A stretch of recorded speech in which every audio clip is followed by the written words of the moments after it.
প্রথম কথা হলো, মাহফিল কমিটি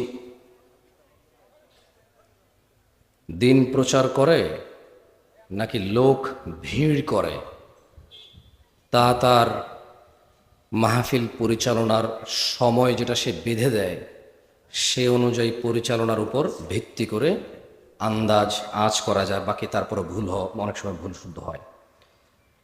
আমার স্পষ্ট মনে আছে, যখন আমি এখানে 6টার পরে এসে পৌঁছেছি, এখান থেকে সাউন্ড গিয়েছিল 10টা 50-এ আজকের মাহফিল শেষ হবে। আপনারা কি শুনেছিলেন? কেউ কারা কারা শুনেছিলেন হাত তোলেন। রাত 10টা 50-এ এই মাহফিল শেষ হবে, আপনারা কারা কারা জানতেন? ঠিক আছে। এখন রাত 10টা 41 বাজে। আমার গলার শব্দ শুনে হয়তো আপনারা অনেকে আন্দাজ করতে পারতেছেন আমার একটু শারীরিক অসুস্থ, মানে সর্দি কাশি চলছে। তো মানে আমার আজকের এই অধিবেশনের প্রথম আলোচক মাহমুদ বিন কাসিম হাফিজাহুল্লাহ, উনি সলাত নিয়ে আলোচনা করেছে, সলাত ত্যাগের বিষয় নিয়ে কথা বলেছে, সলাতের গুরুত্ব নিয়ে কথা বলেছে।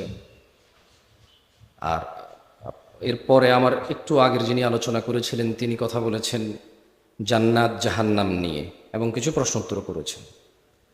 আর আপনাদের প্রধান অতিথি যিনি, উনিও কথা বলেছেন, বেশ কিছু ধর্মীয় হারাম এবং হালাল নিয়ে কথা বলেছেন। এই সবগুলোই তো ইসলাম না?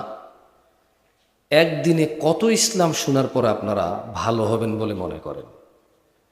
ওই দুইজনের আলোচনা যদি যথেষ্ট না হয়, আজকে আমার আলোচনা যথেষ্ট নয়, আমার এখন নেমে যাওয়া উচিত। আর যদি বলেন যে না, দুইজনের আলোচনায় অনেক উপকৃত হয়েছেন, তাহলে আমি আর 8 মিনিট কথা বলবো। শরীরের অবস্থা একটু ভালো না, আশা করি ওই 8 মিনিটও আপনাদের কাজে আসবে ইনশাআল্লাহ। কারণ মাহফিল কমিটি তার কথা ঠিক না রাখলেও